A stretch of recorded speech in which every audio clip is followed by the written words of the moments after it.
Hi, I'm Simone Prime, and I am going to read my literary essay for Writing 101. I named it Remember That One Time When I Read That One Book. The first time I can remember reading independently was in the second grade. My brother was in Boy Scouts then, and my mom and I would drive him downtown to his meeting once a week. After dropping him off, she'd take me to the library down the street, and I'd search the children's section for something of interest. I looked and looked until I found a series of books called Hank the Cowdog by John Erickson. The books were all about a dog who loved to solve mysteries. Whether it was a missing cat or a kidnapped collie, Hank the Cowdog was on the case.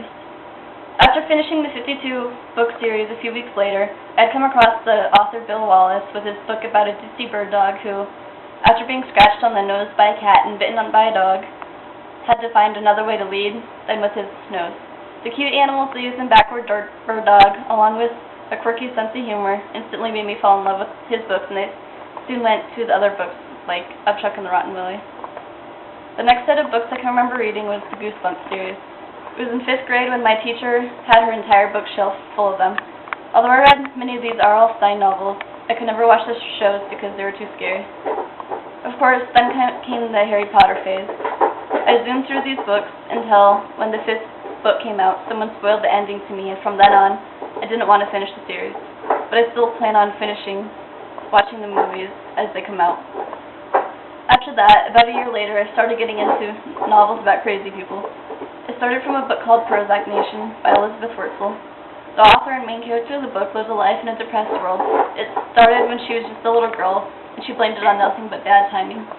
Her clinical depression went on for many, many years through Harvard College, drugs, sex, tantrums, a narcissistic mother, and a boyfriend who loved to live off other people's pain.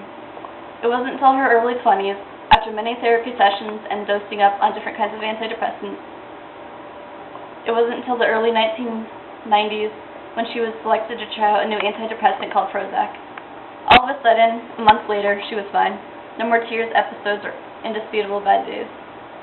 From there, I stuck to my books about people with mental disorders, ranging from books such as Running with Scissors by Augusta Burroughs, who is a psychotic mother and is forced to live with her unorthodox strength.